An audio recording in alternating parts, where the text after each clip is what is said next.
Господја Шекеринска, ова ваше прво интервју за еден македонски медиум, откако бевте назначена за заменик генерална секретарка на НАТО, не доаѓа во многу поволна ситуација, би рекол, за Алијансата, со оглед на, да ја наречеме, пукнатина што се појави меѓу САД од една страна и највлијателните европски членки на НАТО од друга страна во однос на начинот на кој што треба да се бара мировно решение за Украина. Во каква атмосфера помина денешниот министерски состанок овде во Брисел? Знаете како ја гледате историјата на НАТО, ќе видите дека на неколку години имате една сериозна ситуација каде што патиштата на дел од влијателните земји малку се раздвојуваат. Ниту е прв, ниту ќе биде последен пат. Тоа е едноставно доаѓа со територијата да бидете демократска алијанса или алијанса која што опфаќа 32 демократи. Не секогаш ќе имате идентични ставови. Мислам дека добрата вест од овој министерски состанок кој доаѓа во тежок момент, ние 3 години живееме тежок период за глобалната безбедност, за геополитичката стабилност во светот. Значи, добрата вест од овој министерски состанок е дека постои целосен консензус, дека сите мораме да се сконцентрираме повеќе на создавање на нашата политика на одбивање и на одбрана.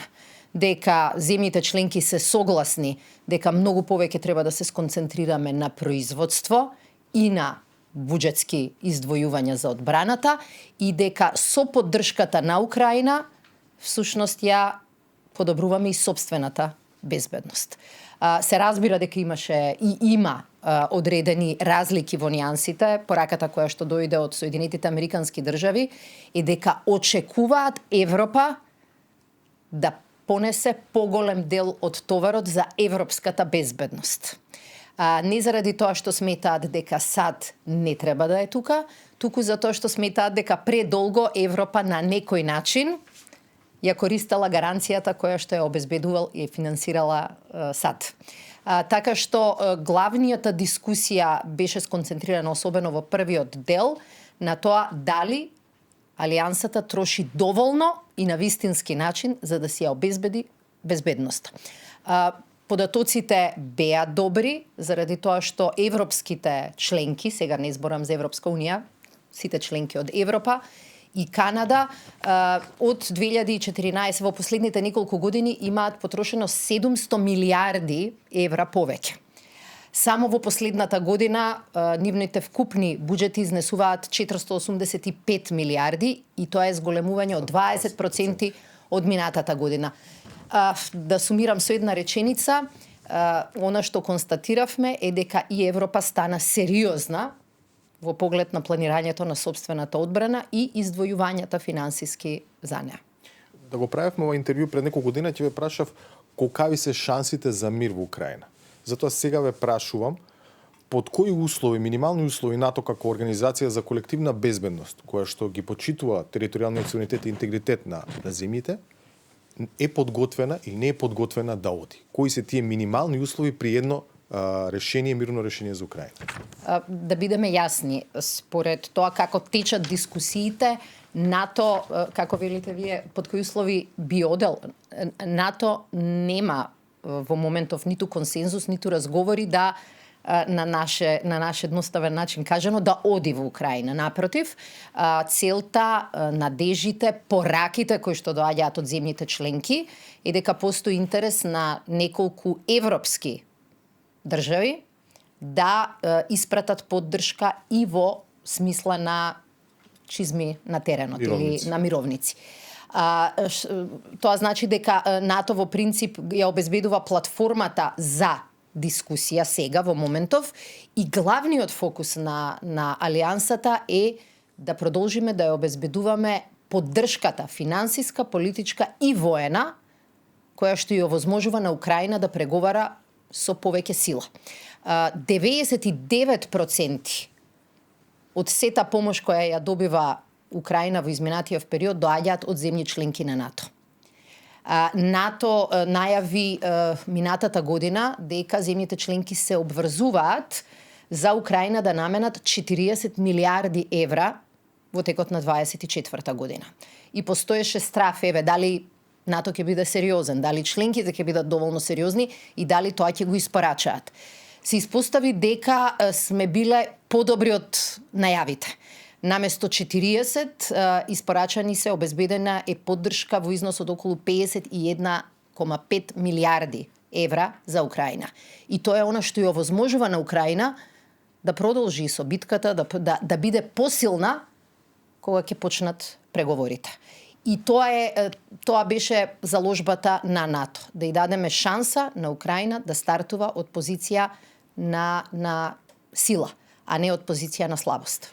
Денес, освен за Украина, зборувавте и за зголемување на војните буџети, буџетите за одбрана, за унапредување, засилување на војната индустрија.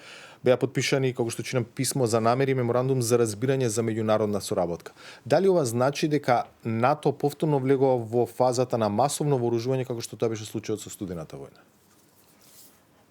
Мислам дека и кај нас се забележа изјавата на генералниот секретар дека земјите кои што се членки на Алијансата не се во војна, но не се ни во мир. И дека треба да се прилагодиме практично на еден поинаков менталитет и поинакво носење на политички одлуки, кои што ќе не направи подготвени. Целта на НАТО секогаш била одбрамбена. Значи, Алијансата е направена за да даде безбедност на граѓаните, не за да биде агресивна, не за да освојува нови територии, туку да гарантира безбедност на милиарда луѓе. И тоа продолжува и понатаму. Но очигледно промените во светот покажуваат дека за да спречите една војна, мора да се подготвувате за таа војна. И инвестициите кои што се прават сега со зголемени буџети за одбрана, со зголемување на производството на воена опрема, мислам дека се јасно во таа насока. Да бидеме подготвени за да одбиеме напад. Да бидеме подготвени за да не даваме идеи на оние кои што сметаат дека преминувањето на границата може да значи и освојување на туѓа територија, ако таа територија е дел од Алијансата. Значи, да, тоа е дел од политиката на одбрана на Алијансата. Да имаме соодветно производство, да имаме соодветно трошење од буџетите, издвојување на буџетите за одбрана.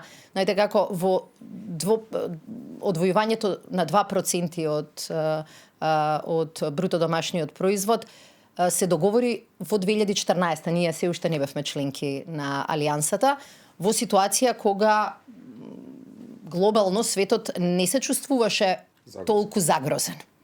И сега ако се околу вас се менува, вие не можете да се држите на старите проценти. Колку се ослагливе новите проценти? 3,7, да. 5% дури.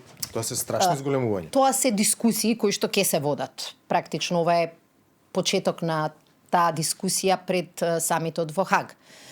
Меѓутоа, факт е дека од 2014 до денеска многу работи се променија. Држави кои што има издвојување за одбраната под 1%, како Северна Македонија, стигнаа до 2%. Ако можеме ние, можат и другите. Во новиот свет видите колку се издвојувањата кои што ги вршат другите земји. И на крајот на криштата реков, издвојувањето во одбрана е со цел да избегнеме војна. Прашајте ги сега колегите од Украина колку издвојуваат. Ако не се лажам, 20% од нивниот бруто домашен производ оди на финансирање на нивната одбрамбена војна. Подобро е да инвестирате со време за да го избегнете военото сценарио. И јасно станува дека и во Европа и во цела во оваа евроатланска регија мораме да се подготвиме на свет кој што ќе биде карактеризиран со поголема нестабилност. Затоа да вложуваме, за да не мора тие потези да ги правиме кога ќе биде предоцна. Немаме уште многу време, само едно кусо прашање. Како ве прифатија овде во НАТО? Сепак сте втор човек во политичката хиерархија, доаѓате од една од меѓу последните земји членки кои што стана членка на Алијансата во 2020 година. Тоа покажува дека не треба да стартувате и ние како држава, и ние како поединци, со комплексот дека доаѓате од мала држава која што помалку може да предонесе од останатите. Меѓутоа може да имаме знаење, искуство, вредност која што Алијансата ќе ја цени.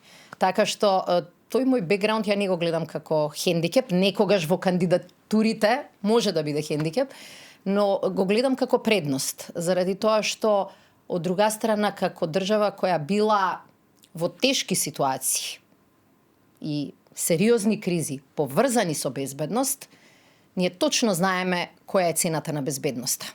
Многу европски држави заборавиле да размислуваат на прашањето војна или мир. Не знаат како е дека во моментот кога ќе изгубите стабилноста и мирот, се друго веќе нема смисла. Ние тоа се уште го паметиме. Така што сакам да се надевам дека тоа искуство може да биде плюс во Алијансата.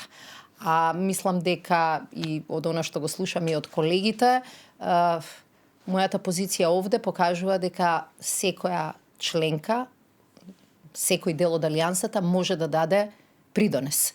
И навистина мислам дека таа прилика треба да ја користиме во сите организации. Не треба да се чувствуваме дека сме мали, недоволно важни и дека заради тоа никогаш не можеме да дојдеме до овие позиции. Овој случај покажа дека како држава можеме да понудиме нешто и на поголемите од себе. Благодарам многу. Благодарам.